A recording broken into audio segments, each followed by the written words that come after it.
Salutare! În acest episod vom face o filetare de pește mic. Avem o frumoasă doradă pe care ulterior o să o gătim cu un orez basmati la abur și un sos de vinal.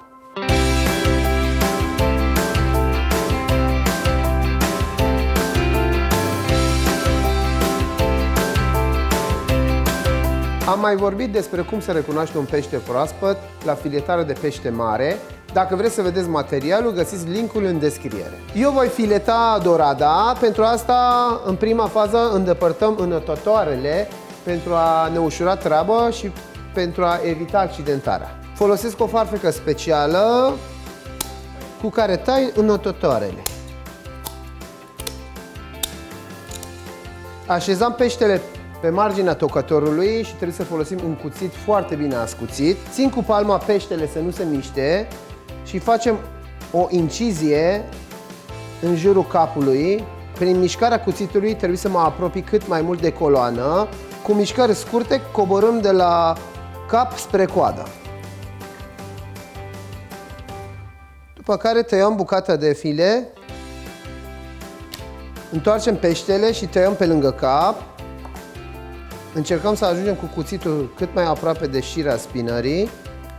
Coborâm ușor spre coadă, cu multă atenție.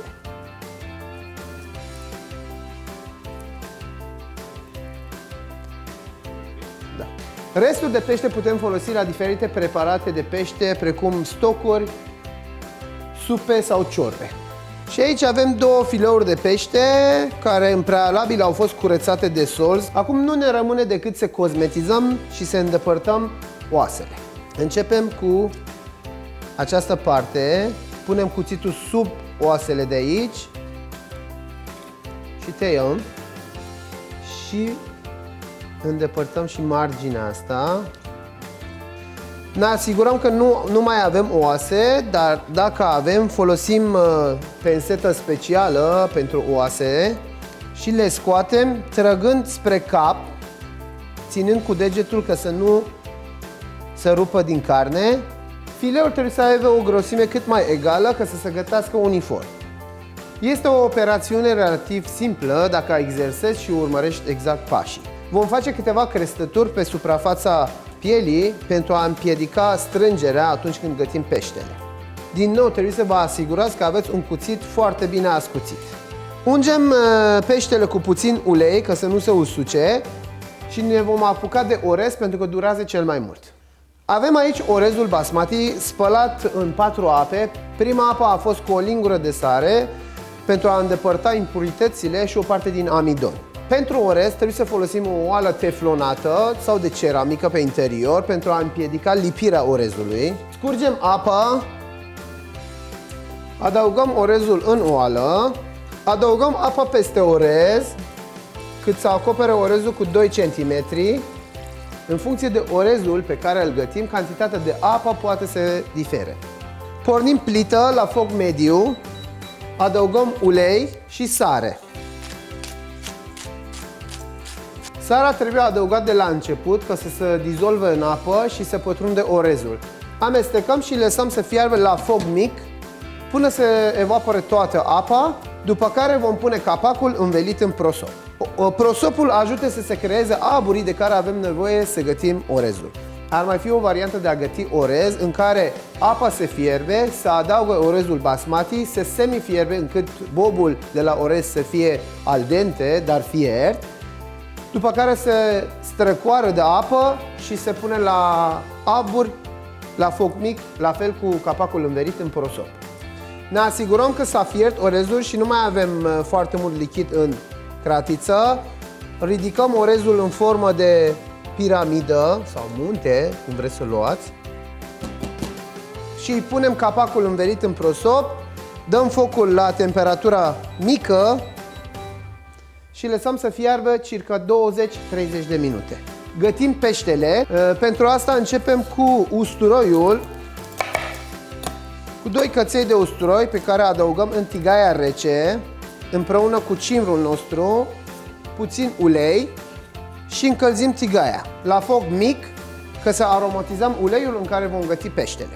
Atunci când vrem să aromatizăm uleiul, e foarte important să începem cu tigaia rece, altfel usturoiul și cimbul sau alte verdețuri și legume pe care folosim se vor arde.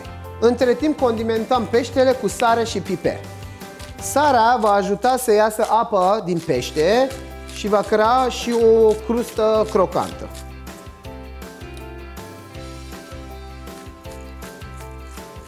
Uleiul nostru începe să se încălzească și să sfărăie. De fiecare dată când gătim pește cu piele, trebuie să ne asigurăm că începem cu partea cu piele, ca să nu ne stropim și imediat ținem cu o paletă peștele ca să nu se strângă. Adăugăm și a doua bucată.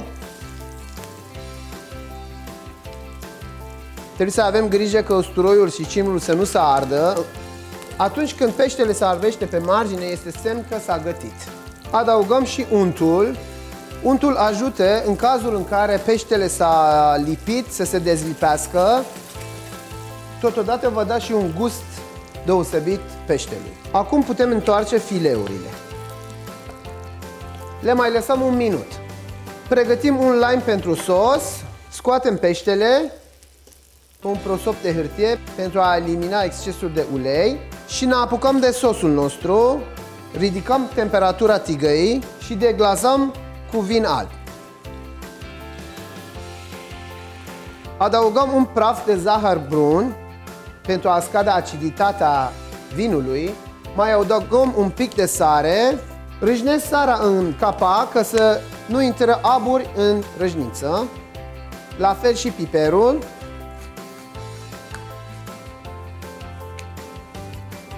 Adăugăm și un pic de nucșoară pentru un gust mai intens. Iar curcuma o putem adăuga pentru un plus de culoare. Motivul pentru care lăsăm să fiarbă câteva minute este să scăpăm de alcoolul din vin și să obținem un gust echilibrat.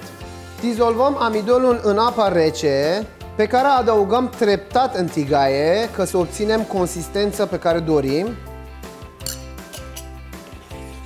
Atunci când folosim amidon în preparate, trebuie să ne asigurăm că s-a fiert cel puțin 5 sau 6 minute pentru a evita disconfortul gastric. În loc de amidon mai putem folosi pentru a îngroșa sosul un roux, care este făină dizolvată în unt. În ultima fază adăugăm câteva picături de lămâie. Sosul are consistența dorită, scoatem cimbrul și bucățile de usturoi.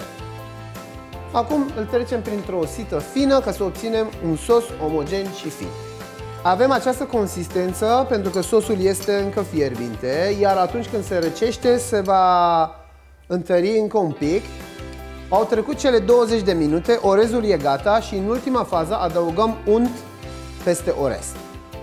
Îl lăsăm să se topească și amestecăm ușor.